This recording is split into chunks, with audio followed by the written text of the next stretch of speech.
ব্যাপারটা এমন না যে আল্লাহ লিখে রেখেছেন বলে আপনি বেছে নিচ্ছেন।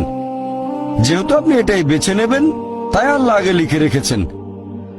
এখানে পছন্দ আপনার, তবে আল্লাহ আপনার পছন্দ জানেন। যেমন ধরেন একটা রাস্তার মোড়ে আসলেন, সামনে 5টা রাস্তা, রোড নাম্বার 1, 2, 3, 4, 5। এখানে পছন্দ আপনার, বেছে নিতে পারেন রোড নাম্বার 1, 2, 3, 4, 5। আপনি গেলেন রোড 2-এ।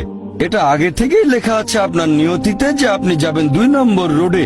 ব্যাপারটা এমন না যে আল্লাহ লিখেছেন বলে আপনি করছেন। যেহেতু আপনি এটাই বেছে নেবেন, তাই আল্লাহ আগে লিখে রেখেছেন। তাহলে পছন্দ আপনার। আপনি চাইলে টাকা উপার্জন করতে পারেন ভালো কাজের মাধ্যমে, হালাল উপায়ে, অথবা পারেন চুরি করে হারাম উপায়ে। পছন্দ আপনার। ধরেন চুরি করলেন, এটা আপনার সিদ্ধান্ত। তবে আল্লাহ আগে থেকে জানেন যে এই লোকটা সহজে টাকা পেতে চায়, তাই চুরি করবে।